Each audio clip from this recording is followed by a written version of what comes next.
Okay, LA Noire. We just did the review, so this is video commentary.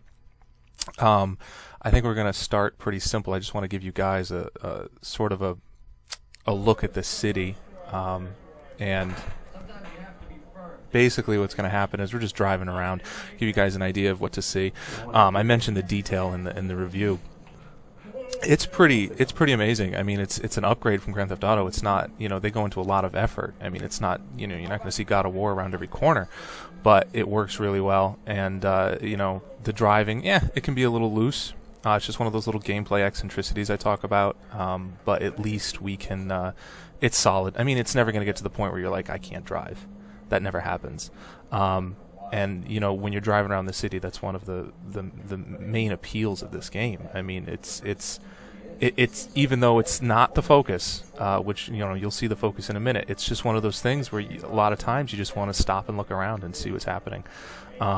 It's pretty incredible the amount of effort that went into it. So at the very least, we should probably pay attention to that and appreciate what they've done. So I mean. It's just one of those things that you drive to a lookout point and just go, hey, look at that. That's pretty impressive. Every once in a while you'll come across these crimes, like for instance right here. I just want to give you a look at a quick one. It's not really a spoiler. These just pop up. You got to go and find them, and they'll show up in your map, and you just hit X, and you'll go and do something. Like in this case, the guy's holed up in his house. There's a number of different ways of going about getting him, but. It's pretty simple. You can cover, you can crouch. I wanted to show you a little bit of damage, a little bit of auto aim, and a little bit of the manual aim without dying here. Just give you, it's a lot like Red Dead. It's a lot like Grand Theft.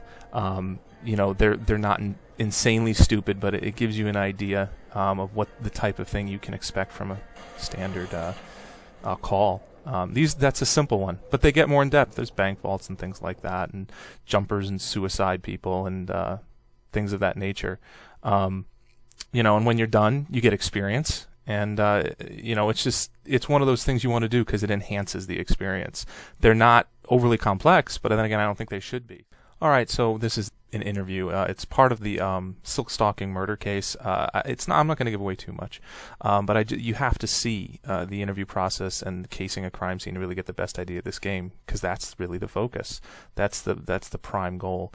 And throughout all of this, I want you to look at the faces of everybody involved, because that's the motion scan technology we talk about a lot, and just how effective it is at portraying emotion and drama and the thoughts of another person.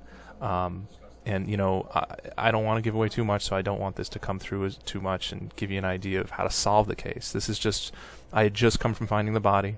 This is the first stop on the case. It's a boarding house where the woman who was killed lived. And this is the woman who runs the boarding house. And you talk to her for a little bit. And as is typically the case with things like this, you'll talk to somebody and then you'll probably go and check things out and try and find some clues and then come back. And that's really one of the better. This is one of the better options because it's both. We have a part where we check the scene and then we come back and do an interview. And it really encourages you to be thorough. It really encourages you to be a detective. It makes perfect sense. It's plenty realistic to a certain point. And yeah, he runs up the stairs like a fairy. I have no idea why, but he does. He always does. He does that with ladders too. I just kind of glossed over that. But this is the room, and as soon as you enter, music will kind of start to play in the background, give you an idea that there's clues to find. Pretty obvious, right in front of you is an open suitcase, and you just hit X. Clues will come across. The controller will rumble when you're near one, so you'll kind of know that helps. And in this case, there's a letter, and if you read it, you see that this woman was filing for divorce or some sort of legal action against her husband. Which is saying something because she was murdered, so obviously the husband could be a suspect. And and then you kind of look around and get an idea. There's a broken window. It looks busted, and outside you see the tool that was apparently used to break it. So very simply, you just walk out and retrieve it and take a look at it and see what you can get from that. Standard procedure for detectives, but it's pretty impressive that they're putting all of this into a game. I mean, it's pretty detail-oriented. You learn a little bit about it, like what is this tool used for and why was it that particular one, and make sure you finish up what the music is still playing a little bit in the background. You know there's something left to find. So, something rumbles. Oh, I found something. It's a photograph. And this is focusing in on a charm bracelet that she's wearing, which is significant because all her jewelry, just like in other murders, had been removed. And it may come up in the interview, so it's something you want to know. And you can hear, okay, the music sort of peters out. We're done. So it's time to go back and interview. And at all times, all information goes directly into your notebook. You can look at it during an interview, before, at any given time, and you have plenty of time. It's not a timed sequence when you select whether someone is telling the truth or lying, or if you have doubt. You can take as much time as you want, and you watch the person's face very, very clearly. And you go by your notebook, you have your questions, and you ask them usually in order. And right now she looks like she's, looks pretty genuine, and it sounds like she's telling the truth, and there's really nothing to get, nothing to really doubt there. So, I think, and her gaze is level, and she's not shifting around, so I'll say truth. And you'll know if it's right, not only by the way they respond afterwards, but also in your notebook there'll be a little check mark next to your next to the question if you got it right. It'll be an X if you got it wrong, and see, that was right. The next is he asks if they'd seen the victim. I mean, this is a really pretty in-depth form of questioning that I think is pretty normal. But you see that there's something about it that, she wouldn't confide in me, that type of thing. And she has a little bit of a frown on her face. It seems, I'm going to doubt this because I don't think she's telling everything.